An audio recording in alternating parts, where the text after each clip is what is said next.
தொடர்ந்து இந்த மாதம் முழுவதுமாக ஏன் ஜனவரி முதற்கொண்டு ஊழிய சம்பந்தமான வார்த்தைகளை செய்திகளை நாம் கேட்டுக்கொண்டிருக்கிறோம். இன்றைக்கும் அதை தொடர இருக்கின்றோம். வசனம் நான் தெரிந்து கொள்ளவில்லை, அதை முதலாவது உங்களுக்கு நான் அறிவிக்க ஏவப்படுகிறேன். கர்த்தர் என்ன சொல்லுகிறாரோ அதற்கு நான் கீழ்ப்படிந்து செய்ய வேண்டியது என்னுடைய பொறுப்பு, அது என்னுடைய கடமை. இந்த நாளிலே வேத பகுதியாக நாம் 1 தெசலோனிக்கேயர் 5ஆம் அதிகாரம் 12வது வசனம் முதல் 12வது வசனம் வரைக்கும் வாசிக்க கேட்டோம். 12 முதல் 16 வரைக்கும். Still I expect clarity. இன்னும் கொஞ்சம் தெளிவாக நாங்கள் கேட்க வேண்டும். கர்த்தர் அதற்கு உதவி செய்ய வேண்டும். வில்லியம்ஸ் அவர்கள் ஈடுபட வேண்டும். யாத்திராகம புஸ்தகம் 20ஆம் அதிகாரம்.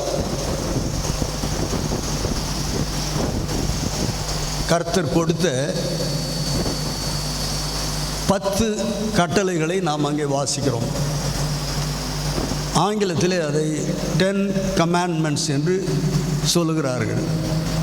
10 கமாண்ட்மெண்ட்ஸ். நியாயப்பிரமாணத்தினுடைய சுருக்கம் அந்த 10 கட்டளைகளிலே இருக்கிறது. கர்த்தர் தன்னை குறித்து சொல்லிக்கொண்டே வந்த தேவன். அவரை மாத்திரம் நாம் வணங்க வேண்டும், ஓய்வு நாளை ஆசரிக்க வேண்டும் என்று சொல்லிக்கொண்டே வந்த கர்த்தர் அடுத்ததாக அவருடைய சிந்தையை அந்த கற்பனையிலே, அந்த கட்டளைகளே வெளிப்படுத்தியிருக்கின்றார். அது ரகசியமல்ல. உன் ஆயுள் நீடித்திருப்பதற்கு நம்ம என்ன வாசிக்கிறோம்? உன் ஆயுசு நாட்கள். இப்போது நான் அதை திருத்திய மொழிப்பில் சொல்கிறேன். உன் ஆயுள் காலம் நீடித்திருப்பதற்கு. தெரிகிற மாதிரி உட்காருங்க. முன்னால் இடம் இருக்கு, வாமா. ஜோஸ்பின், கொஞ்சம் முன்னால் இடம் இருக்குது, வாங்க. இன்னும் கொஞ்சம் வாங்க ப்ளீஸ். நீங்கள் மிகவும் முக்கியமானவர்கள். உன் ஆயுள் நீடித்திருப்பதற்கு உன் தாயையும் உன் தகப்பனையும் கனம் பண்ணுவாயாக என்று சொல்கின்றார். அவருக்குரிய கணத்தை அவர் வாங்கி போட்டுக்கிட்டு அடுத்தவர்களும் கனம் பண்ணப்படணும் என்பதை அலட்சியப்படுத்துகிற தேவன் அல்ல. முதலாவது நாம் கர்த்தரை கனப்படுத்த வேண்டும். என்னையன்றி உங்களுக்கு வேறே தேவர்கள் உண்டாயிருக்க வேண்டாம்.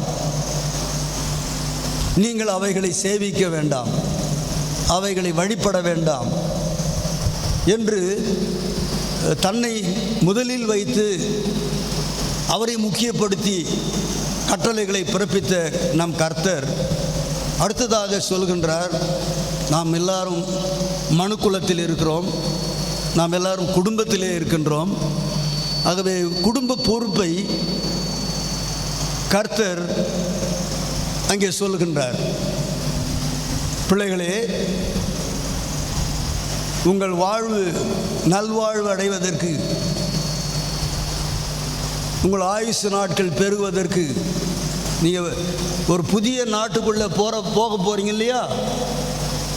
கானானிலிருந்து உங்களை அழைத்து வந்து விட்டேன், எகிப்திலிருந்து உங்களை அழைத்து வந்து விட்டேன், உங்களை நான் கானானுக்குள்ளே கொண்டு செல்ல இருக்கின்றேன். கானானுக்குள்ளே நீங்கள் பிரவேசிக்கும் போது நீங்கள் அங்கே உங்கள் வீட்டை கட்டிக்கொண்டு அந்த தேசத்துடைய பலனை புசிக்கும் போது, அதனுடைய நன்மையால் நீங்கள் நிரப்பப்படும் போது நினைவில் கொள்ள வேண்டிய ஒன்றை உங்களுக்கு சொல்கின்றேன்.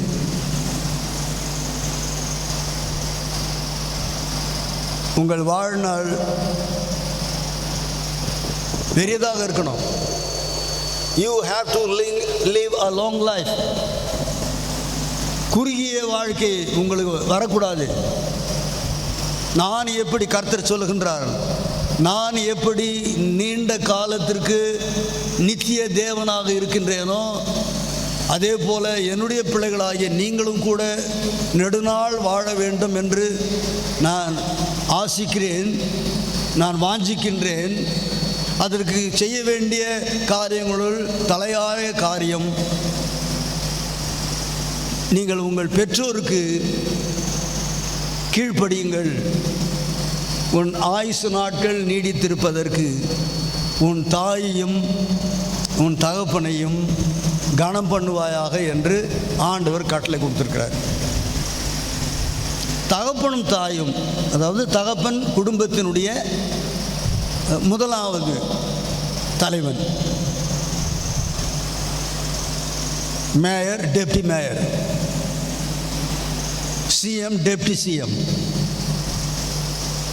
President, vice president. இதுபோல பொறுப்பில் சற்று வித்தியாசம் இருப்பது போல அப்பா, அடுத்த ஸ்தானத்தில் அம்மா. உன் தாய், உன் தகப்பன், உன் தாய், இவர்களை நீ கனம் பண்ணணும்னு சொல்கிறாரு. அதை தான் அப்போஸ்தலனாகிய பவுல் கொலோசியருக்கு எழுதின நிருபத்திலும் அதற்கு முன்பாக எபேசியர் நிருபத்திலும், புதிய ஏற்பாட்டு காலத்தில் வாழ்கிற நாம் இந்த நெறிமுறைகளுக்கு அல்லது இந்த விதிமுறைகளுக்கு, இந்த ஒழுங்குக்கு நாம் அப்பாற்பட்டவர்கள் அல்ல. ஏனென்றால் சமுதாயம் குடும்பத்தின் வலுவினாலே தான் இருக்க கட்டப்படுகிறது. பல குடும்பங்கள் சேர்ந்து தான் ஒரு குடியிருப்பு, பல குடியிருப்புகள் சேர்ந்தது தான் ஒரு சமுதாயம், பல சமுதாயங்கள் சேர்ந்தது தான் இந்த மாபெரும் உலகம். இவைகளெல்லாம் ஒரே மனிதனிலிருந்து உண்டாக்கப்பட்டது. அவன் பேர் தான் ஆதாம், நமக்கு தெரியும். அவனுடைய துணைவியார் பெயர் ஏவாள், அதுவும் நமக்கு நன்றாக புரியும். அப்போ உங்கள் குடும்பத்துக்கு ஆதாமாக இருக்கின்ற உங்கள் தகப்பனையும், உங்கள் குடும்பத்துக்கு ஏவாளாக இருக்கிற உங்கள் தாயையும் நீங்கள் கனம் பண்ணணும்னு சொல்லிட்டு யாத்திராகம புஸ்தகத்தில் சொன்னவர் மறுபடியும் 2வது முறை இதே கற்பனையை நம்ம ஆகம நூல்களிலே வாசிக்கின்றோம், புதிய ஏற்பாட்டில் நாம் வாசிக்கின்றோம். சரி, இது நம்முடைய செய்திக்கு ஒரு முன்னுரையாகவும் அஸ்திபாரமாகவும் இருக்கக்கூடிய, தெரிந்த காரியத்தை சொல்லி தெரியாத காரியத்தை கற்பிப்பது என்பது தான் டீச்சிங். இது எல்லாருக்கும் நமக்கு தெரியும். நம்ம உலக புலவர்கள் கூட அன்னையும் பிதாவும் முன்னேறி தெய்வம்னு சொல்லியிருக்காங்க. இது ஊர் அறிந்த உண்மை, உலகுக்கு புரிந்த ஒரு சத்தியம். ஆனால் இன்று காலையிலே ஆண்டவர் அதை நமக்கு வலியுறுத்தாமல் பழையதை சொல்லி புதிய ஒரு உறவையும் ஒரு கணத்தையும் நமக்கு கொடுத்து நம்மை நடத்த சித்தமுள்ளவராக இருக்கின்றார். இந்த நாளினுடைய செய்தியினுடைய தலைப்பு, உங்களுக்கு சொல்லுகிறவர்களுக்கு, உங்களுக்கு சொல்லுகிறவர்களை, உங்களுக்கு கற்பிக்கின்றவர்களை, உங்களை கரை சேர்க்க தங்கள் வாழ்க்கையை அர்ப்பணித்தவர்களை நீங்கள் மதித்து அவர்களை மிகவும் அன்பாக எண்ணிக்கொள்ளுங்கள். அந்த வசனம் எங்கே இருக்கிறது என்று நம்ம பார்க்கும்போது, நாம் வாசிக்க கேட்ட வேத பகுதியிலே 1 தெசலோனிக்கேயர் 5ஆம் அதிகாரம் 12வது வசனத்தை இப்பொழுது நான் வாசிக்கிறேன். 13வது வசனத்தையும் வாசித்தாக வேண்டும். அன்றியும் சகோதரரே, உங்களுக்குள்ளே பிரயாசப்பட்டு கர்த்தருக்குள் உங்களை விசாரணை செய்கிறவர்களாயிருந்து உங்களுக்கு புத்தி சொல்கிறவர்களை நீங்கள் மதித்து அவர்களுடைய கிரியைகளின் நிமித்தம் அவர்களை மிகவும் அன்பாய் எண்ணிக்கொள்ளும்படி உங்களை வேண்டிக் கொள்கிறோம். உங்களுக்குள்ளே சமாதானமாயிருங்கள். 2 வகையான உறவை குறித்து இங்கே சொல்லப்பட்டிருக்கிறது. ஒன்று, அங்கே நான் வாசிக்க ஏவப்படுகிறேன். உங்களுக்குள்ளே பிரயாசப்பட்டு கர்த்தருக்குள் உங்களை விசாரணை செய்கிற உங்களுடைய தலைவர்கள் அல்லது உங்களுடைய ஊழியக்காரர்கள்.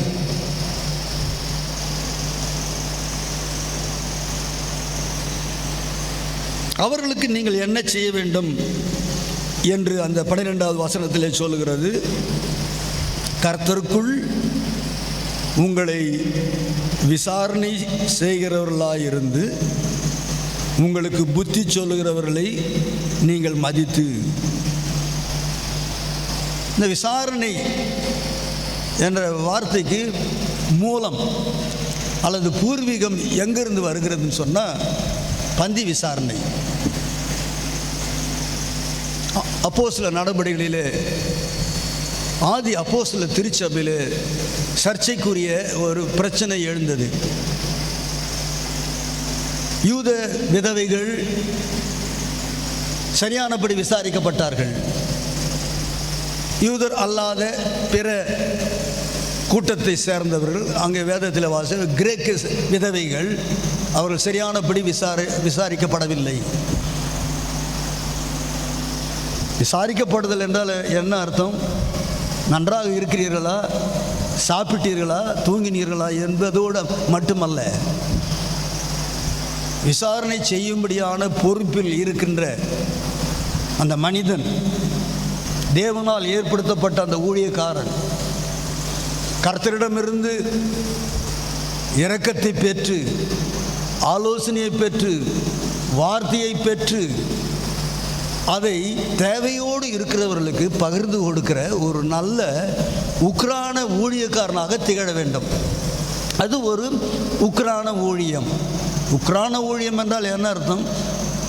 அவன் எதன் மேலே உக்ரான ஊழியக்காரனாக அமர்த்தப்பட்டிருக்கிறானோ அதற்கு அவன் சொந்தக்காரன் அல்ல. சொந்தக்காரர் ஒருவர் இருக்கின்றார். அவர்தான் நம்முடைய கர்த்தர். அவர் தம்முடைய மக்களை நடத்துகிறார். அவர் தம்முடைய மக்களை போஷிக்கின்றார். அவர் தம்முடைய மக்களுக்கு கற்றுக் கொடுக்கின்றார். அவர் தம்முடைய மக்களை கரெக்ட் பண்ணுகின்றார், திருத்துகின்றார். அவர் தம்முடைய மக்களை நேர்வழியிலே நடத்தி செல்கின்றார். இதை அவர் நேரடியாக செய்யாதபடி அவரால் தெரிந்து கொள்ளப்பட்ட அவருடைய ஊழியக்காரர்கள் மூலமாக அவர் தம்முடைய பணியை இந்த திரு தொண்டர்கள் மூலமாக செய்கின்றார். அவர் அதற்கு பேர்தான் விசாரணை செய்கிறவர்கள். உங்களை விசாரணை செய்கிறவர்களை என்ற வார்த்தையை நாம் வாசிக்கின்றோம். இன்னொரு வார்த்தை, உங்களுக்குள்ளே the person or the personality is not an outsider or but is in you and within you. உனக்குள்ளே, உன் மத்தியில், உங்களுக்குள்ளே ஒரு அந்நியனை குறித்து சொல்லவில்லை.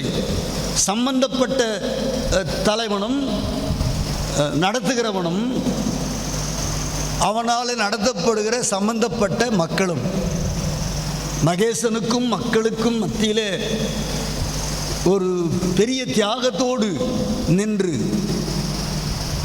அவர்களுக்காக ஜெபித்து அவருடைய தேவை குறிப்பால் அறிந்து அதை கர்த்தர் நிவர்த்தி செய்யும்படியாக என்னென்ன முயற்சிகளை செய்கிறானோ அதற்கு வேதம் கூறுகிற வார்த்தை பிரயாசம். You can only try and try again, but the help is coming from heaven.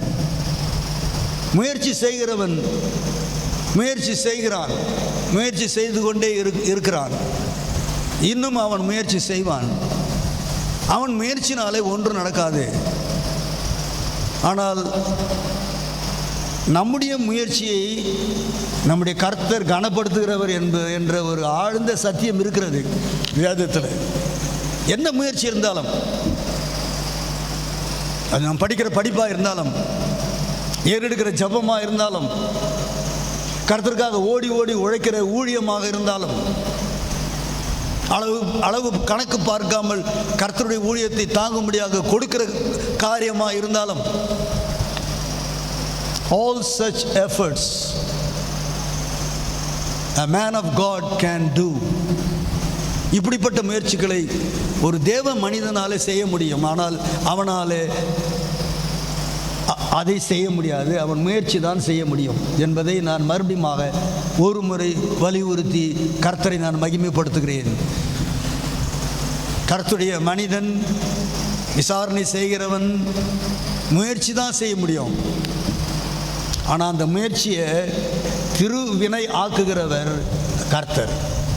அந்த முயற்சியை கனப்படுத்துகிறவர் கர்த்தராக இருக்கின்றார்.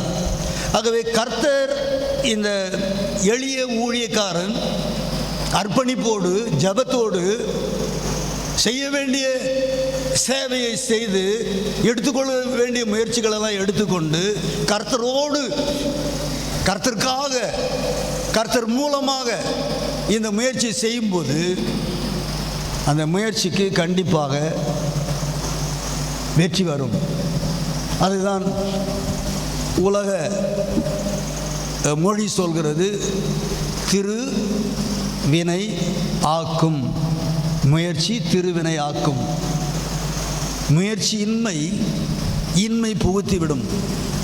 முயற்சி செய்யாமல் போகிற ஊழியக்காரனுடைய ஊழியம் இன்மை, அது துக்கத்தில் முடிந்துவிடும், அது தோல்வியில் முடிந்துவிடும், அவனுடைய வாழ்க்கையும் பாதியிலே முடிந்துவிடும்.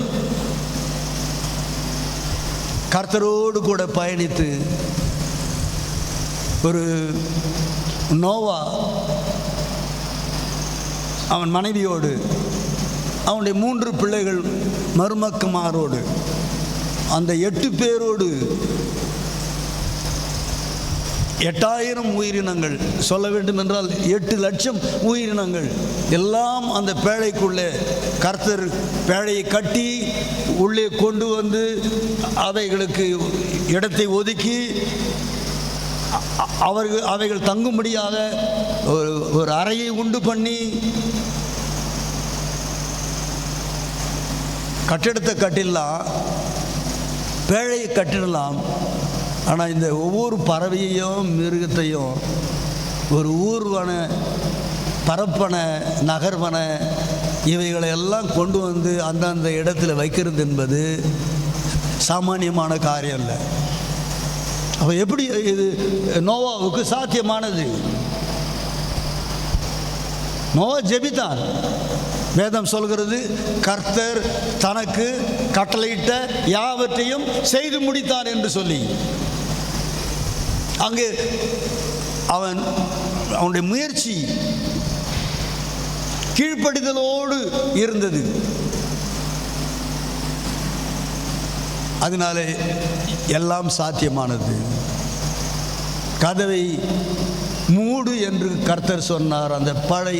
அந்த பேழையின் கதவை நோவா மூடினான். ஒரு நாள் வந்தபோது அந்த பேழையின் கதவை திற என்று சொன்னார். அதற்கு முன்பாக ஜன்னல் வழியாக பறவைகளை பறந்து செல்லும்படியாக நோவா முயற்சித்த போது எல்லாம் முறையாக நடந்தது. இவைகளெல்லாம் நாம் அறிந்திருக்கின்றோம். இந்த 12ஆம் 13வது வசனத்திலே நாம் என்ன வாசிக்கின்றோம்? சகோதரரே, உங்களுக்குள்ளே பிரயாசப்பட்டு உங்களை கர்த்தருக்குள் விசாரணை செய்கிறவர்களாயிருந்து உங்களுக்கு புத்தி சொல்கிறவர்களை நீங்கள் மதித்து அவர்களுடைய கிரியைகளின் நிமித்தம், அவருடைய கிரியையின் நிமித்தம் அவர்களை மிகவும் அன்பாய் எண்ணிக்கொள்ளும்படி உங்களை வேண்டிக் கொள்கிறோம். பரிசுத்த பவுல் தான் இந்த தெசலோனிக்க நிருபத்தை எழுதினார். அவர் என்ன சொல்கிறாரு? இந்த வசனத்தில் he is pleading, he is beseeching, he is requesting. கட்டளையாக சொல்லலை, வேண்டி விரும்பி கேட்டுக்கொள்கிறேன் என்று செய்ய தவறி போன ஒரு சமுதாயத்துக்கு, மறந்து போகிற ஒரு சமுதாயத்துக்கு, நன்றியை மறந்து போன ஒரு சமுதாயத்துக்கு நினைப்பூட்டுதலாக இந்த ஆலோசனைகளை பரிசுத்த பவுல் சொல்லுகின்றார். நாம் செய்ய வேண்டிய காரியங்கள் யாருக்கு என்று நாம் ஏற்கனவே தியானித்து விட்டோம். என்ன செய்ய வேண்டும் என்பதை இன்னும் ஒரு முறை நாம் நினைவுபடுத்தி கொண்டு அடுத்த வசனத்துக்கு நாம் கடந்து செல்வோம்.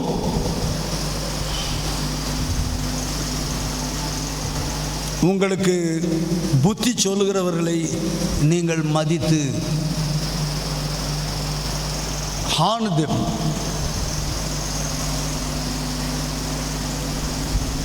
கனப்படுத்துங்க.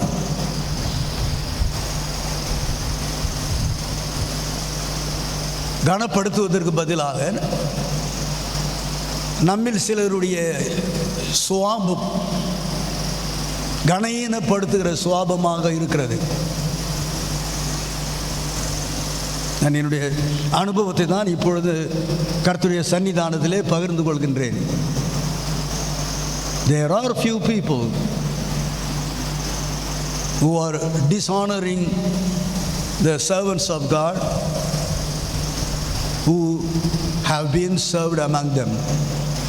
அவர்கள் மத்தியில் திருப்பணி ஆற்றி கர்த்தருக்குள்ளே பிரயாசப்பட்டு புத்திமதி சொல்லி அவர்களை விசாரித்து விசாரணை செய்து கர்த்தர் குறைவெல்லாம் தீர்க்கும்படியாக அவரிடத்தில் பரிந்து பேசி கர்த்தருடைய அன்பை யாருக்கு காட்ட வேண்டுமோ அவர்களுக்கு கிறிஸ்துவுக்குள் காட்டி எல்லாரும் இன்புற்று இருக்க வேண்டும் என்ற இறைப்பண்பை மறைத்து வைக்காமல், அது ரகசியமாக வைக்காமல், எல்லாரும் புரிந்து கொள்கிறபடி அறிந்து கொள்கிறபடி தேவ மனிதன் பிரயாசப்பட்ட சூழ்நிலையிலும் அந்த மனிதனை கனஈனப்படுத்துகிற ஒரு சிறிய கூட்டத்தை நான் காண்கின்றேன். கடந்த 14ஆம் தேதி அன்று உங்களில் சிலர் வரவில்லை. அன்றைக்கு ஒன்று சொன்னேன். என்னுடைய வாழ்க்கை முழுவதும் இங்கிலீஷில் கேரியர்னு சொல்லுவாங்க, மினிஸ்டீரியல் கேரியர். எப்பொழுதும் 95% என் பக்கத்தில் இருக்கிறார்கள், இன்றைக்கும் இருக்கிறார்கள். ஆனால் 5% எனக்கு தூரத்திலே இருக்கின்றார்கள். சொல்ல வேண்டுமென்றால் அவர்கள் எதிர்க்கிறவர்களாக இருக்கின்றார்கள். கனப்படுத்துவதற்கு பதிலாக கனஈனம் பண்ணுகிறவர்களாக இருக்கிறார்கள். இது தவிர்க்க முடியுமா என்றால் இது தவிர்க்க முடியாது. ஆனால் சிந்தித்து பாருங்கள், 100ல் 95 பேர் இறைவனுடைய பேரருளால் அவருடைய கிருபையினால என்னோடு கூட இருக்கிறதை நான் நினைத்து இன்று காலையிலே கர்த்தருக்கு நான் துதி சொல்கின்றேன். பரிசுத்த பவுல் தொடர்ந்து எழுதும்போது சொல்ல, நீங்கள் அவர்களை மதித்து அவர்களுடைய கிரியைகளின் நிமித்தம் அவர்களை மிகவும் அன்பாய் உங்கள் மனசில் எண்ணிக்கொள்ளுங்க, நினைத்து கொள்ளுங்கள். அது எண்ணிக்கொள்ளுங்கள் என்றால் அதற்கு இன்னொரு சொல், நீங்கள் அவர்களை நெஞ்சில் நிறுத்தி கொள்ளுங்கள். உங்களுக்கு அவர்கள் செய்த உதவியை மறந்து போகாதிருங்கள். அவர்களை உங்கள் இருதயத்தில் நினைத்து கொள்ளுங்கள். அது நிமித்தமாக உங்களுடைய அன்பை அவர்களை மிகவும் அன்பாய் எண்ணிக்கொள்ளுங்கள். அல்லது வேற வார்த்தையில் சொன்னால், முதலாவது கர்த்தர், கணவனும் மனைவியும் மிகவும் ஐக்கியமாக இருக்கிற சில குடும்பங்கள் இங்கு உண்டு. நான் அதற்காக கர்த்தரை ஸ்தோத்திரிக்கின்றேன். அப்படிப்பட்டவர்கள் நீங்கள் கர்த்தருடைய கிருபையினாலே அந்த ஐக்கியத்திலே தொடருங்கள். அதற்கும் மேலாக சிநேகிதியோடு வைத்துக் கொள்கிற அன்பை காட்டிலும், சிநேகிதியோடு கூட வைத்துக் கொள்கிற அன்பை காட்டிலும், இன்னும் ஒரு படி சொல்ல வேண்டும் என்றால், ஒரு சிநேகிதன் ஒரு சிநேகிதியோடு வைத்துக் கொள்கிற அன்பை காட்டிலும், ஒரு சிநேகிதி அவளுடைய பாய் ஃப்ரெண்டு மேலே வைத்திருக்கிற அன்பை காட்டிலும் கர்த்தருடைய ஊழியக்காரர் மேலே அதிகமாக அன்பு வைக்க வேண்டும் என்று கர்த்தருடைய வேதம் சொல்கிறது. Most of them you are failing in this regard. இந்த காரியத்திலே உங்களில் இங்கே அமர்ந்திருக்கிற சிலர் பெரும்பாலோர் இதில் நீங்கள் தவறி போயிருக்கிறீர்கள். கர்த்தரையும் நேசிப்பதில்லை. ஏன் அப்படி சொல்கிறீர்கள் பாஸ்டர் என்று என்னை கேட்டார். நீங்கள் கர்த்தரை நேசித்தால் அந்த ஸ்தானத்தில் வேறொரு மனிதனை ஆகிலும் ஒரு மனுஷி ஆகிலும் நீங்கள் வைக்க மாட்டீர்கள். நீங்கள் கர்த்தரை கீழே தள்ளிவிட்டு உங்கள் இருதயமாகிய சிங்காசனத்தில் வேற ஒருவன் அமரும்படியாக, உங்களை ஆட்சி செய்யும்படியாக ஒரு மனிதனுக்கு ஒரு மனுஷிக்கு இடம் கொடுத்து விட்டீர்களே. உங்களிடத்தில் இறை அன்பும் இல்லை. இறைவனுக்காக தொண்டாற்றுகிற ஒரு ஊழியக்காரன் மேலும் உங்களுக்கு அன்பில்லை. மிகவும் அன்பாய் நடத்த வேண்டும் என்று வேதம் சொல்கிறது. இப்பொழுது நாம் அடுத்த வசனத்துக்கு நாம் போக வேண்டும். எபிரேயருக்கு எழுதின நிருபம் 13ஆம் அதிகாரம் 7வது வசனம். எபிரேயர் 13:7. தேவ வசனத்தை உங்களுக்கு போதித்து உங்களை நடத்தினவர்களை நீங்கள் நினைத்து அவர்களுடைய நடக்கையின் முடிவை நன்றாய் சிந்தித்து அவர்களுடைய விசுவாசத்தை பின்பற்றுங்கள். இதுதான் அப்போஸ்தலனாகிய பவுல் 1 கொரிந்தியர் 11ஆம் அதிகாரம் 1 வசனத்திலே சொல்லுகின்றார். குறித்து கொள்கிறவர்களுக்காக நான் அந்த வசனத்தை சொல்லுகிறேன். குறித்து கொள்றீங்களா இல்லையா? சாப்பாடா? 1 கொரிந்தியர் 11ஆம் அதிகாரம் 1 வசனம் என்ன சொல்கிறது? நான் கிறிஸ்துவை பின்பற்றுகிறது போல நீங்களும் என்னை பின்பற்றுகிறவர்களாய் இருங்கள். இங்கே பரிசுத்த பவுல் சுய பெருமையை தேடி இந்த வசனத்தை சொல்லலை. கொஞ்சம் வசனத்தை நீங்கள் ஆழமாக சிந்தித்து பாருங்கள். அவர் என்ன சொல்லுகிறார்? நான் கிறிஸ்துவை பின்பற்றுகிறேன். I am following my Lord Jesus. There is no doubt and denial about it. அது குறித்த எந்த சந்தேகமும் மாற்று கருத்துக்கும் அங்கே இடமில்லை. நான் கிறிஸ்துவை உளமாற மனமாற முழுமையாக உத்தமமாக வசனத்தின்படி நான் பின்பற்றுகிறேன். An established fact. அவர் சொல்றாரு, நான் கிறிஸ்துவை பின்பற்றுகிறேன். நீங்களும் கூட அப்படி சொல்ல கூடுமானால் அடுத்த வரியில் பவுல் சொல்வதை நீங்கள் உங்கள் காதால கேட்கலாம். என்ன சொல்கிறார்? நான் கிறிஸ்துவை பின்பற்றுகிறது போல. நான் ஒருவன்தான் கிறிஸ்துவை பின்பற்ற முடியும் என்று அவர் சொல்லவில்லை. நான் கிறிஸ்துவை பின்பற்றுகிறது போல. பவுல் என்ன சொல்ல விளைகின்றார்? கொரிந்து திருச்சபையாரே, நீங்கள் கிறிஸ்துவை பார்க்கவில்லை. நான் கூட சரீர கண்களோடு கிறிஸ்துவை பார்க்கவில்லை.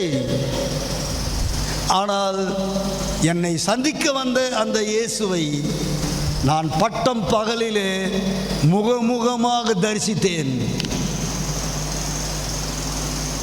அவர் என்னோடு பேசினார், நான் அவரோடு பேசினேன்.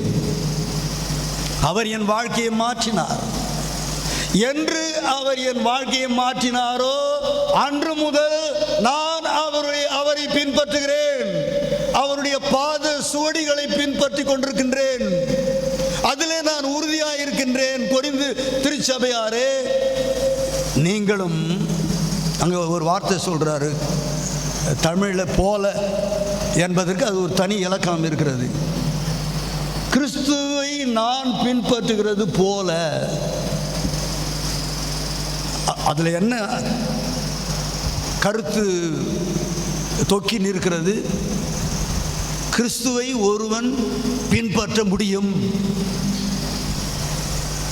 One can follow Christ. And again he says, it was possible for me. I am having the experience of following Jesus truly and faithfully. அந்த இயேசுவை நான் உத்தம மனதோடு முழுமையாக பின்பற்றுகிற அனுபவத்தோடு கூட இருக்கிறேன். நீங்க அந்த கிறிஸ்துவை பார்க்கல,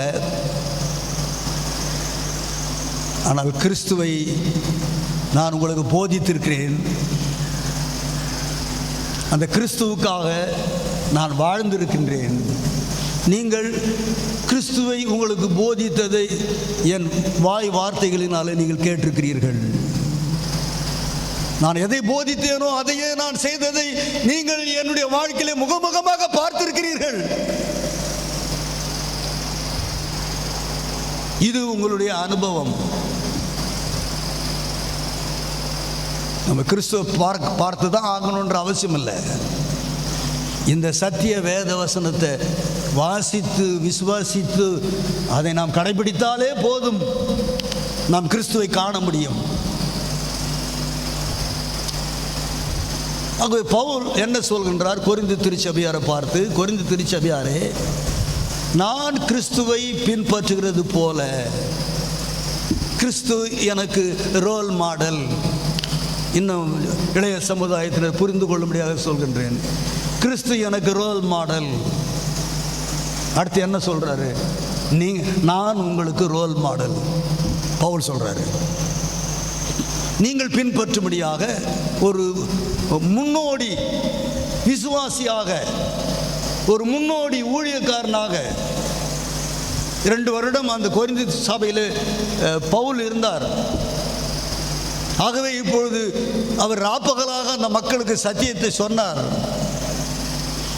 விசுவாசத்துக்கு அடுத்த வார்த்தைகளை மாத்திரமல்ல, விசுவாச வாழ்க்கையிலே ஆழமாக அறிந்து கொள்ள வேண்டிய அனைத்து சத்தியங்களையும் 2 ஆண்டு காலம் என்பது அது ஒரு குறுகிய காலம் அல்ல. 2 ஆண்டு காலம் அந்த கொரிந்து திருச்சபையில் தங்கி அவர்களுக்கு உபதேசித்து வந்தார். ஆகவே என்ன சொல்கின்றார்? நான் கிறிஸ்துவை பின்பற்றுவது போல நீங்களும் கிறிஸ்துவை பின்பற்றுங்கள். இந்த 13:7 என்று சொல்லும்போது நாம் எபிரேயருக்கு நிருபத்துக்கு நாம் மறுபடியும் வருகின்றோம். அங்கே 3 காரியங்கள் சொல்லப்பட்டிருக்கிறது. தேவவசனத்தை உங்களுக்கு போதித்தவர்கள்,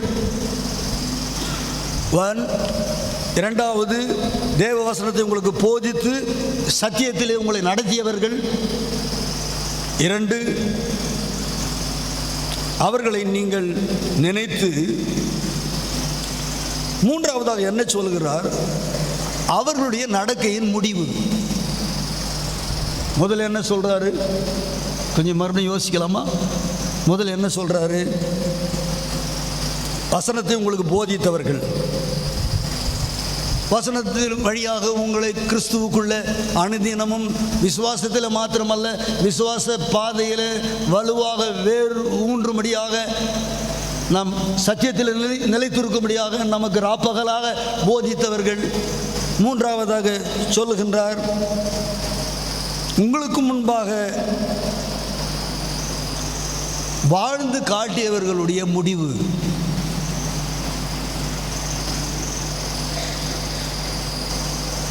முடிவு தான் ரொம்ப ரொம்ப முக்கியம். அது முடிவு அற்புதமாக நடக்காது.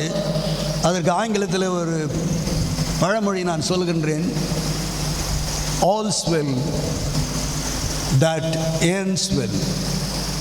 எல்லாம் சரியாக இருந்தால் முடிவும் சரியாக இருக்கும். ஆகவே இந்த பரிசுத்தவானுடைய போதித்த, கிறிஸ்துவுக்குள்ள நடத்தின அந்த தேவ மனிதனுடைய முடிவு மிக மிக முக்கியமானது. இப்பொழுது நான் உங்களுக்கு சாட்சியோடு வேதமும் வாழ்க்கையும் என்பது ஒரு தத்துவம். அந்த தத்துவத்திலிருந்து இப்பொழுது நான் உங்களுக்கு பகிர்ந்து கொள்ளும்படியாக இருக்கிற சாட்சி உங்களுக்கு சொல்கின்றேன்.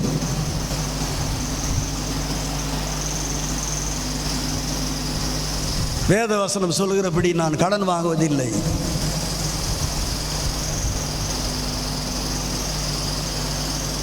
நம்ம போதகர் கடன் வாங்குறதில்லை. நம்ம கடன் வாங்குகிறோமா?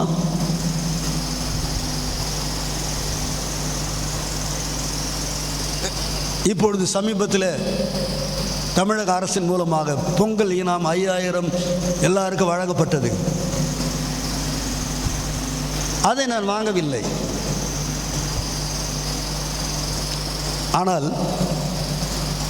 இதே தமிழக அரசின் மூலமாக எனக்கு கிடைக்கின்ற அந்த குடும்ப ஓய்வூதியதாரருக்கு பொங்கல் இனாமாக 1000 ரூபாய் என்னுடைய அக்கௌண்ட்டில் போடப்பட்டது. அது சட்டப்படி எனக்கு வந்து சேர வேண்டிய ஒரு உதவி தமிழக அரசிலிருந்து எனக்கு வந்தது. கொடுப்பான் என்று ஒருவன் கொடுப்பேன் என்று ஒருவன் சொல்லும்போது தேவ ஜனங்கள் நம் வாயை திறக்கக்கூடாது, நம்ம கையை நீட்டக்கூடாது. எனக்கு ஒத்தாசை 121ஆம் சங்கீதத்தினுடைய முதல் வசனம், வானத்தையும் பூமியையும் படைத்த சர்வ வல்லவரிடத்திலிருந்து எனக்கு ஒத்தாசை வரும். அவர் என் காலை தள்ளாட விட்டார், என்னை காக்கிறவர் உறங்கார். இதோ இஸ்ரவேலை காக்கிறவர் உறங்குகிறதும் இல்லை, தூங்குகிறதும் இல்லை. அவர் என்னுடைய தேவைகளை சந்திக்கின்றவர்.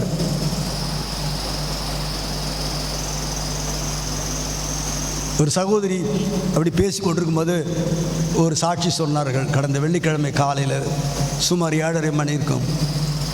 உங்களுக்கு என்ன ஒரு குறைவும் இல்லை என்று சொன்னார்கள். அது நிஜமான ஒரு சாட்சி. எப்படி அவங்களால சொல்ல முடிந்தது என்றால், 14ஆம் தேதி கூட்டம் இவ்வளவு சிறப்பாக நடந்துச்சு, அதுக்கு அடிப்படை நீங்கள் தானே. இவ்வளோ காரியத்தை கர்த்தர் உங்கள் வாழ்க்கையில் செய்திருக்கிறாரு, உங்களுக்கு குறைவில்லை, நீங்கள் தேவனுடைய பிள்ளை, அவர் உங்களுடைய தேவைகளெல்லாம் அவர் சந்திக்கிறவர் என்று சூசகமாக அந்த சகோதரி சிரித்து கொண்டே இந்த சாட்சி சொன்னார்கள். அன்புக்குரியவர்களே, இந்த வசனத்தினுடைய கடைசி வரியில் சொல்லப்பட்டிருக்கிறது, அவர்களுடைய விசுவாசத்தை பின்பற்றுங்கள். இப்போ நான் 2 காரியம் உங்களுக்கு சொல்லியிருக்கிறேன். விசுவாசம்,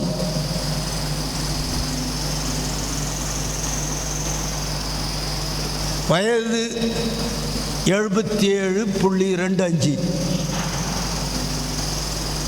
சரீர பலவீனமான சரீரம், சில வியாதிகள் வாழ்க்கையோடே தொடர்ந்து கொண்டிருக்கிறது. ஆனால் எனக்கு மருத்துவ காப்பீடு இல்லை.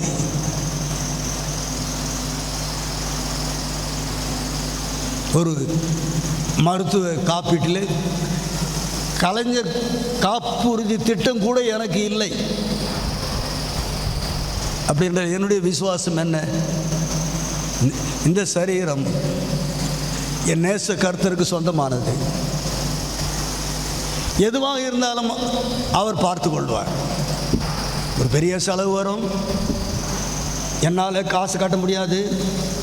நான் இப்பொழுது இன்சூரன்ஸ் பண்ணி வச்சுருந்தா நான் போகிற ஹாஸ்பிட்டலுக்கு அந்த இன்சூரன்ஸ் கம்பெனிலேருந்து பேமெண்ட்ஸ் வந்துடும், நான் சுகத்தோடு வாழ்வேன் என்ற கற்பனை உலகத்திலே நான் மிதக்கவில்லை. நான் நிஜமான உலகத்திலே மிதந்து கொண்டிருக்கிறேன். ஏனென்றால் நான் இந்த பூலோக வாசி அல்ல, நான் பரலோக வாசி. நான் இப்படி பார்க்காமல் நான் எப்பொழுதுமே இப்படி பார்க்கின்றேன். விசுவாசத்தினாலே வராதது யாவும் பாவம் என்று வேதம் சொல்லுகிறது. நமக்கு வருவதாய் இருக்கிற எல்லாம் விசுவாசத்தினாலே வர வேண்டும். விசுவாசத்தை கனப்படுத்துகிற கர்த்தராலே நமக்கு வர வேண்டும். நீங்கள் வேத வசனத்தை உங்களுக்கு போதித்து உங்களை நடத்துகிறவர்களை நீங்கள் நினைத்து அவர்களுடைய நடக்கையின் முடிவை, என்னுடைய வாழ்க்கை இன்னும் முடியல, ஆகவேதான் ஊழிய சாட்சி கூட்டம் 2026ன்னு போட்டிருக்கோம். நீங்கள் கவனிச்சிங்களா?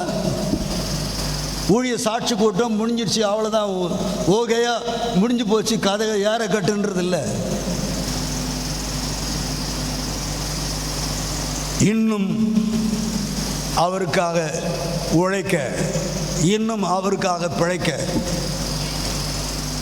உயிர் உள்ளளவும் ஊழியம் செய்ய இந்த 77.25ல், அதாவது என்ன 25னா என்ன அர்த்தம்? 3 மாதம், 77 வயசு முடிஞ்சிருச்சு, 3 மாதம் பிறந்துருச்சு. இந்த 77.25 வயதில் ஆண்டவர் எனக்கு விஷன் கொடுத்துருக்கிறாரு. அவருக்காக ஊழியம் செய்யும்படியாக ஒரு மிஷனையும் கொடுத்துருக்கிறாரு. நான் எந்திரம் அல்ல, ஊழியம். அதை எப்படி செய்வோம் எனக்கு தெரியாது, ஆனால் சொன்னவருடைய வார்த்தையை நான் நம்பி இருக்கின்றேன்.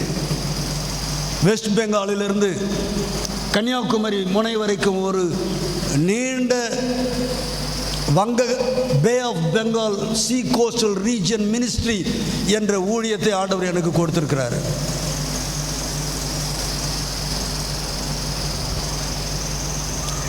உங்களை நடத்துகிறவர்களுடைய விசுவாசத்தை நீங்கள் கவனிக்கணும். அவர்களுக்கு கர்த்தர் கொடுத்திருக்கிற நீண்ட தூர பார்வை. எப்படியோ வயசாயிடுச்சு, நல்லா ஜெபம் பண்ணணும், பைபிளை நல்லா தெரிஞ்சுக்கணும், நல்லா ஓய்வு எடுக்கணும், வீட்டை விட்டு வெளியே வரக்கூடாது என்பது அல்ல. எந்த சக்தியும் என்னை கட்டுப்படுத்த முடியாது. ஏனென்றால் அவருடைய சக்தி, பரிசுத்த ஆவியானவர், அவருடைய வல்லமை என்னை நெருக்கி ஏவுகிறபடினால, அதுதான் இன்றைக்கு நான் உங்களுக்கு பறைசாற்றி கொண்டிருக்கிற.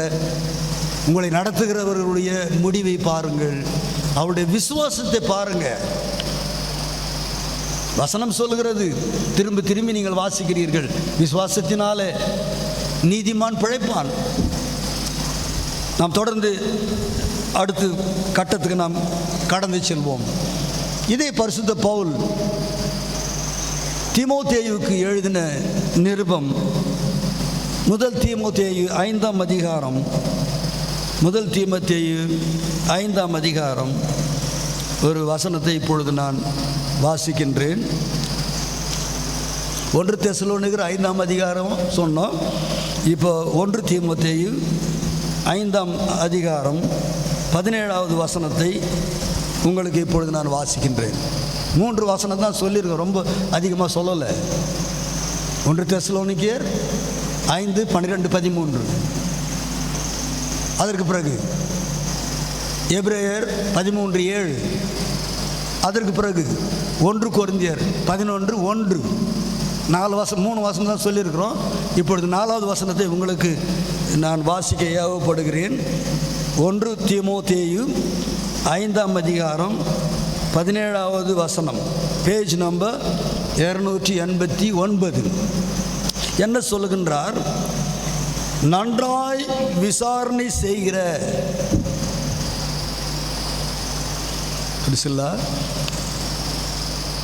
நன்றாய் விசாரணை செய்கிற மூப்பர்களை, விசேஷமாக திருவசனத்திலும் உபதேசத்திலும் பிரயாசப்படுகிறவர்களை இரட்டிப்பான கனத்துக்கு பாத்திரராக எண்ண வேண்டும். Honor them with double fold honor. Honor them with double fold honor. யாரை கனப்படுத்தணும், யாருக்கு இரட்டிப்பான அளவுக்கு கனத்தை கொடுக்கணும் என்று பரிசுத்த பவுல் எழுதுகிறாரு. அவன் தீமோத்தேயு ஒரு இளம் ஊழியர். இவர் பெரிய மிஷினரி சொல்ல வேண்டுமென்றால் அவர் ஒரு பெரிய பிஷப்னு சொல்லலாம். அந்த மூத்த ஊழியக்காரன் அந்த இளைஞனுக்கு எழுதும்பொழுது என்ன சொல்கின்றார்? நன்றாய் விசாரணை செய்கிற, ஏற்கனவே நம்ம அந்த விசாரணை என்ற வார்த்தைக்கு நாம் தியானித்தோம். மறுபடியும் அங்கே நம்ம போக வேண்டியதில்லை. நன்றாய் விசாரணை செய்கிற மூப்பர்களை, விசேஷமாக திருவசனத்திலும் உபதேசத்திலும் பிரயாசப்படுகிறவர்களை, you have to honor them, those who takes effort in teaching and preaching. கர்த்தருடைய வசனத்தை போதித்து கற்பிக்கிற ஊழியம் செய்து வேத சத்தியங்களை மக்கள் புரிந்து கொள்ளும்படியாக பிரசங்கிக்கிற அந்த ஊழியம் செய்கிறவர்களை இரட்டிப்பான கனத்துக்கு பாத்திரவான்களாக எண்ண வேண்டும் என்று பரிசுத்த பவுல் சொல்கின்றார்.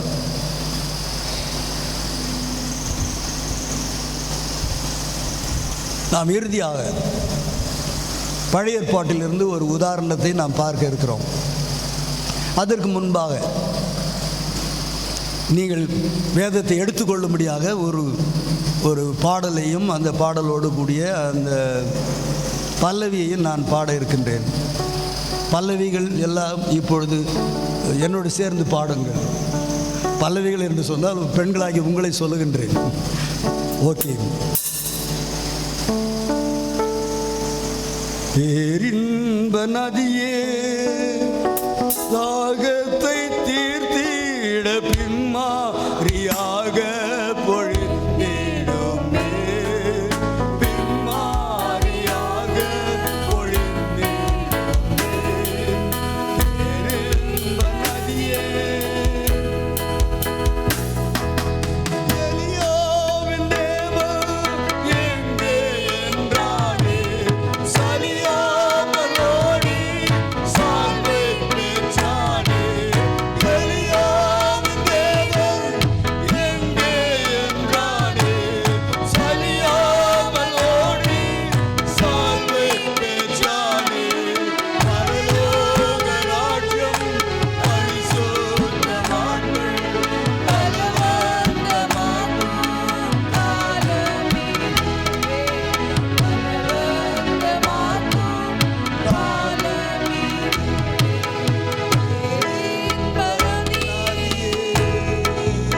இந்த பேரின்ப நதி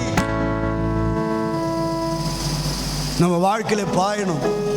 அதுதான் அந்த பாடலை எழுதினவருடைய நோக்கம். என்ன அவர் பாடுகிறார்? இப்பொழுது எடுத்துக்கொள்ளுங்கள். எத்தனை பேர் அந்த வேத பகுதி எடுத்துக்கொண்டீர்கள்? கொஞ்சம் கை உயர்த்துங்க.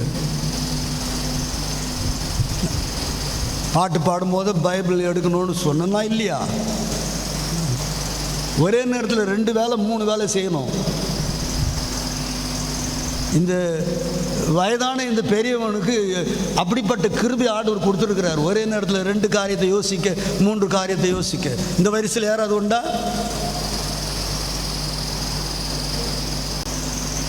2 ராஜாக்கள் புஸ்தகம் 2ஆம் அதிகாரம் நாம் எடுத்துக்கொள்வோம். 2 ராஜாக்கள் 2ஆம் அதிகாரம். முதல் ராஜாக்கள் புஸ்தகத்தில்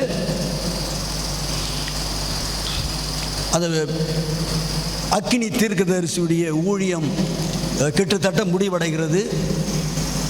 18ஆம் அதிகாரத்தில் 1 ராஜாக்கள் 18ஆம் அதிகாரத்தில் அந்த உன்னத தீர்க்கதரிசியினுடைய உச்சக்கட்ட ஊழியம், பாகால் தீர்க்கதரிசிகளுக்கு முன்பாக சவால் விட்ட ஊழியம் 18ஆம் அதிகாரத்தில் முடிகிறது.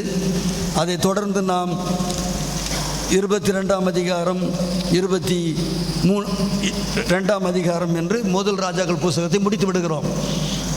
2வது ராஜாக்களின் 2ஆம் புஸ்தகம் 2ஆம் அதிகாரம். அங்கே ஒரு குருவும் ஒரு சீடரும் அந்த காட்சியிலே வருகின்றார்கள். அந்த குரு பேர் தான் எலியா தீர்க்கதரிசி.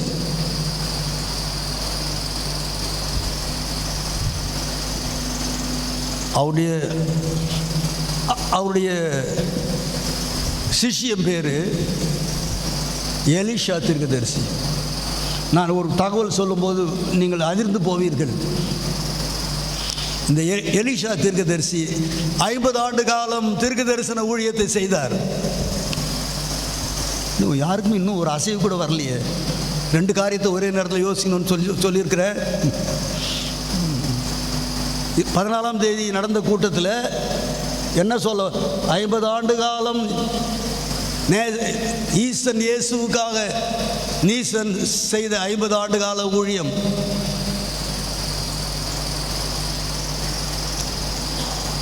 அந்த எலிசா, இங்கிலீஷில் எலிஷான்னு சொல்கிறாங்க, தெலுங்கில் கூட அப்படி தான் சொல்கிறாங்க.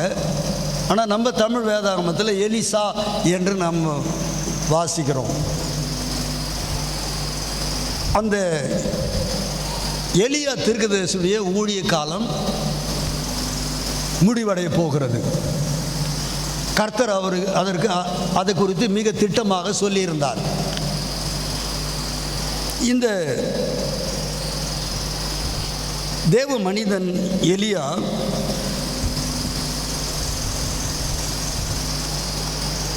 எலிஷாவை ஏர் ஓட்டி கொண்டிருந்த அந்த விவசாயியை தீர்க்கதரிசியாக கர்த்தர் மாற்றும்படியாக அழைத்திருக்கிறதை அவனுக்கு சொல்லும்படியாக எலியாவின் மேல் போர்த்தப்பட்டிருந்த சால்வையை அந்த எலிஷாவின் மேலே போர்த்தினான்.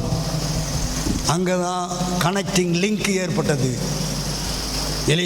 எலியாவுக்குள்ளே இருந்த அபிஷேகம், அந்த தேவ மனிதன் எலிசாவுடைய சரீரத்தில் இருந்த அபிஷேகம் அந்த வஸ்திரத்திலே இருந்தது. அந்த வஸ்திரம் எலிசாவின் மேல் போர்த்தப்பட்ட போது எந்த நலம் புலம் சொல்லாமல் எலியா பின்னாலே எலிசா கர்த்தருடைய அழைப்பை பெற்று வந்துவிட்டான். எலியாவால் ஊழியத்துக்கு அழைக்கப்பட்ட மனிதன் எலிஷா. மோசேயை போல அவன் வாக்குவாதம் செய்யவில்லை. எரேமியாவை போல நான் இளைஞன், எனக்கா இந்த பெரிய உத்தியோகம் என்று சொல்லவில்லை. கீழ்ப்படிதலோடு அந்த எலியாவை அவன் பின்பற்றினான். இந்த செய்தி பரவலாக பரவி கொண்டிருந்தது. என்ன செய்தி? இளம் தலைவரே, நீர் உம்முடைய குருவை இழந்து போக போகிறீர்கள், அவர் உங்களை விட்டு எடுபட இருக்கின்றார் என்ற செய்தியை யார் சொன்னாங்க தெரியுமா? தீர்க்கதரிசிகளின் புத்திரர். அவங்களுக்கு கொஞ்சம் தீர்க்க தரிசனம் வர இருந்தது. ஆகவே அவங்க பெற்றுக்கொண்ட அந்த வெளிப்பாட்டை எலிசாவுக்கு சொல்கிறாங்க. உங்கள் ஐயா உன்னை விட்டு போகிறாரு, உங்களுக்கு தெரியுமா? இவர் என்ன சொல்கிறாரு? ஆமாம் எனக்கு தெரியும், சும்மா இருங்க என்று சொல்வது போல இவர் ஒரே ஒரு காரியத்தின் மேலே கருத்தாயிரு. என்ன காரியம் தெரியுமா? என்னை நான் யெகோவா தேவனை பார்க்கவில்லை, யெகோவா தேவன் யார் என்று எனக்கு தெரியாது. என்னை என் தகப்பனாருடைய விவசாய கழனியில ஏரோட்டி கொண்டிருந்த வேலையில இருந்த என்னை சந்திக்கும்படியாக கர்த்தருக்காக என்னை அழைக்க வந்த அந்த எலியாவை தான் எனக்கு தெரியும். ஆகவே அவர் அடுத்து என்ன சொல்கிறார்? ஆகவே தான் நம்ம பாட்டு நம்ம பாடினோம். We didn't know who our God is. நம்ம தேவன் யார் என்று நமக்கு தெரியாது. இங்க இருக்கிற நம்ம பெரும்பாலோர் அல்லது முழுமையானோர் இன்னும் தேவனை நாம் பார்க்கவில்லை. ஆனால் அந்த தேவனை தேவனுடைய பிள்ளைகளிலே நாம் பார்க்க முடியும். எலியா சொல்றாரு,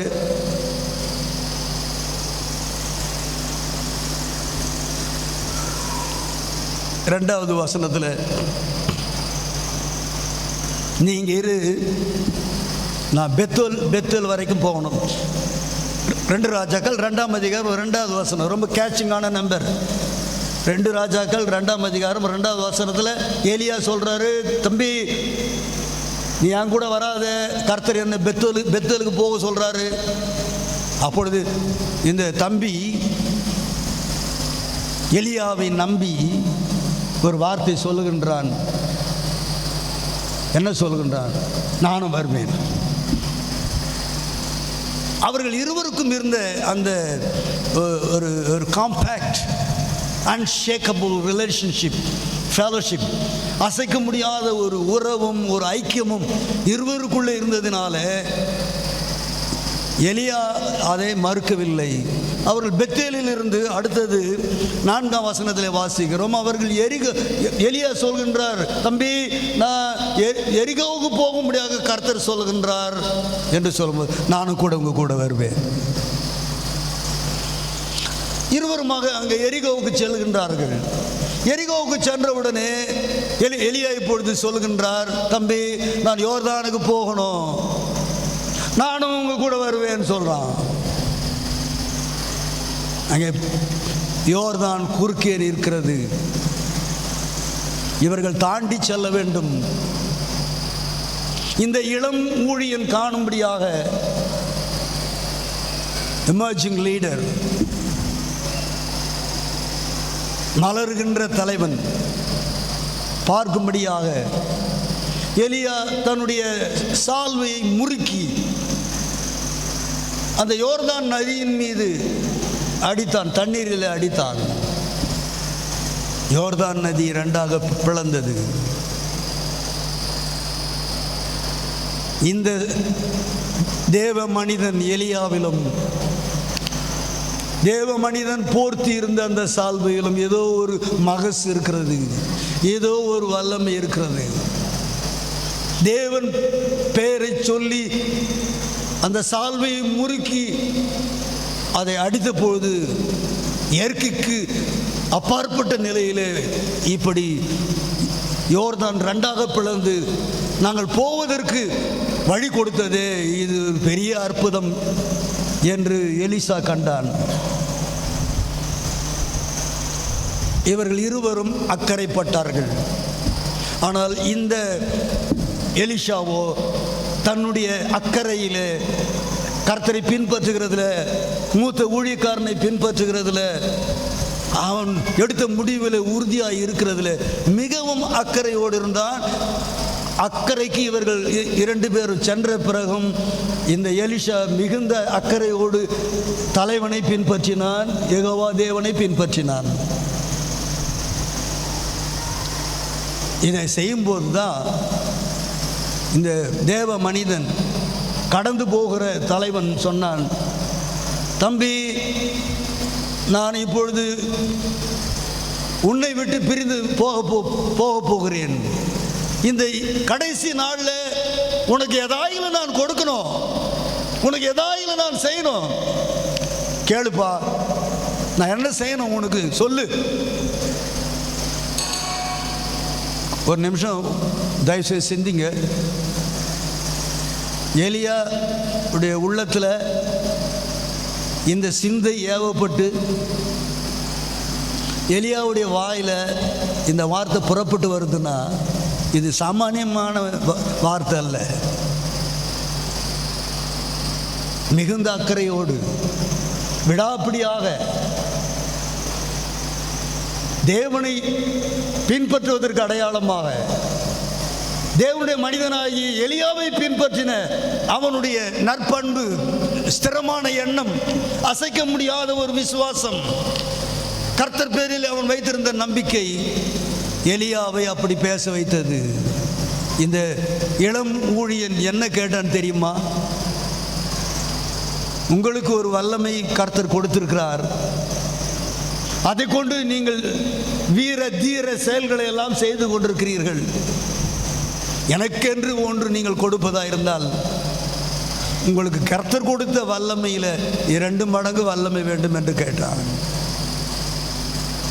If you ask twofold blessing or power, God will honor you with twofold honor. 2 மடங்கு கணம் உங்களுக்கு வர வேண்டுமானால் நீங்கள் எப்பொழுதும் குறைவானதை, ஒன்றுக்கு குறைவானதை கேட்கக்கூடாது. ஒன்றை கேட்கக்கூடாது. 1.25, 1.5, 1.75 கேட்கக்கூடாது. Ask for 2. 2 கேளுங்கள். எலிஷா கேட்டான், உமக்கு இருக்கிற வல்லமையில் எனக்கு 2 மடங்கு வல்லமை வேண்டும். அப்பொழுது எலியா சொன்னார், நான் உன்னை விட்டு பிரியும் பொழுது நீ என்னை நோக்கி பார்த்தால் நீ கேட்கிற அந்த ஆசீர்வாதம் உனக்கு வந்து சேரும் என்று சொன்னார். எலியா சுடல் காட்டிலே வானத்துக்கு எழுந்தருளி போனார். எலிசா அண்ணாந்து பார்த்து கொண்டிருந்தான். எலியாவில் இருந்து அந்த மேண்டல் அந்த சால்வை வானத்திலிருந்து கீழே விழுந்தது.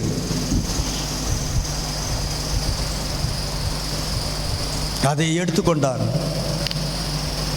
அந்த சால்வை, எலியா போர்த்தி இருந்த சால்வை, அது கர்த்தருடைய வல்லமையின் அடையாளம். The mantle of Elijah was supposed to be the embodiment of God's power. கர்த்தருடைய வல்லமையை அது காட்டுகிறது. இப்பொழுது கர்த்தருடைய ஆவியானவர் எலிசாவுக்குள்ளே கிரியை செய்தார். தகப்பன் சுழல் காற்றிலே மேகத்தோடு சேர்ந்து அக்கினிமயமான ரதங்களோடு அவர் பரலோகத்துக்கு எடுத்துக்கொள்ளப்பட்டார். அவன் தனித்தவனாய் திரும்பி வந்தான். எங்கே அவன் வந்தாக வேண்டும்? அதே யோர்தான் நதிக்கரைக்கு வந்தாக வேண்டும். கர்த்தருடைய ஆவியானவர் அவனை ஏவினார். நம் தலைவன், என் தலைவன் அந்த சால்வையை முறுக்கி இந்த தண்ணீரை அடித்தான். தண்ணீர் 2ஆக பிரிந்தது. இப்பொழுது எனக்கு இந்த யோர்தான் நதி குறுக்காக இருக்கிறது. நானும் அக்கறை சேர வேண்டும். என் லட்சியங்கள் நிறைவேற வேண்டும். எலியா செய்தது போல ஊழியர்களை நான் செய்ய வேண்டும். மகிமையான எதிர்காலம் எனக்கு முன்பாக இருக்கிறது என்று சொல்லிக்கொண்டே எலியாவின் சால்வையை முறுக்கி எலியா செய்தது போலவே அந்த நதியை என்ன சொல்லி அடித்தான் தெரியுமா? எலியாவின் தேவன் எங்கே? Where is the God of Elijah? The God of Elijah is not a dead God. He is not a powerless God. He is a powerful God. எலியாவின் தேவன் மரித்து போன தேவன் அல்ல. அவர் வல்லமை இல்லாத ஒரு கடவுள் அல்ல. அற்புதம் செய்யாத தேவன் அல்ல. அவர் வல்லமையின் தேவன். He claimed that authority. அந்த அதிகாரத்தை எலிசா பயன்படுத்தி கொண்டு அந்த முறுக்கின அந்த சால்வையை யோர்தான் மேலே அடித்தான். யோர்தான் 2ஆக பிளந்தது. இப்பொழுது அவனுக்குள்ளே ஒரு தைரியம் வந்தது. நான் தலைவன் இல்லாமல் தனியாக இல்லை. தலைவனுக்கு மேலான ஒரு தலைவன் பரலோகத்தில் இருக்கிறார். என் தகப்பனை நடத்தினவர் என்னையும் நடத்துவார், என்னை எடுத்து உபயோகப்படுத்துவார் என்ற இப்படிப்பட்ட அசைக்க முடியாத நம்பிக்கை இந்த எலிஷாவுக்குள்ளே காணப்பட்டது. அவன் அநேக தீர்க்கதரிசிகளை அவன் ஊழிய காலத்திலே அவன் ஆயத்தப்படுத்தினான். ஒரு மகிமையான ஊழியத்தை செய்தான். ஆகவே இன்று காலையில் அடுத்த 2 நிமிஷத்தில் நாம் முடிக்க போகிறோம். இன்று காலையிலே நாம் 1 தெசலோனிக்கர் 5ஆம் அதிகாரம் 12, 13 வசனங்களை வாசித்தோம். எபிரேயர் 13ஆம் அதிகாரம் 7வது வசனத்தை வாசித்தோம். 1 கொரிந்தியர் 11ஆம் அதிகாரம் 1 வசனத்தை வாசித்தோம். அதே போல் 1 தீமோத்தேயு 5ஆம் அதிகாரம் 17வது வசனத்தை வாசித்தோம். இந்த வசனங்களுடைய சாராம்சம் கடைசியில் 2 பரிசுத்தவான்களுடைய வாழ்க்கையின் முடிவில் கடந்து செல்கிற ஊழியக்காரன் கடந்து சென்றாலும் ஊழியம் தொடர்கிறது என்பதை எலியாவுக்கு பிறகு ஒரு எலிசாவை கர்த்தர் எழுப்பி அந்த ஊழியத்தை செய்யும்படியாக செய்தார். அது உங்களில் இன்று காலையில் செய்தியை கேட்டவர்கள் நான் கூட ஒரு எலிஷாவாக மாற வேண்டும் என்று சொல்லி எங்கள் ஊழியக்காரர்களை நீர் எடுத்து பயன்படுத்திய வண்ணமாக பயன்படுத்துகிற விதமாக என்னையும் கூட நீர் எடுத்து பயன்படுத்த வேண்டும் ஆண்டவரே என்று உங்களை தாழ்த்தி இன்றைக்கு கர்த்தருக்கு உங்களை ஒப்பு கொடுக்கிறவர்கள் எத்தனை பேர்? நாம் எல்லாரும் எழுந்து நிற்போமா?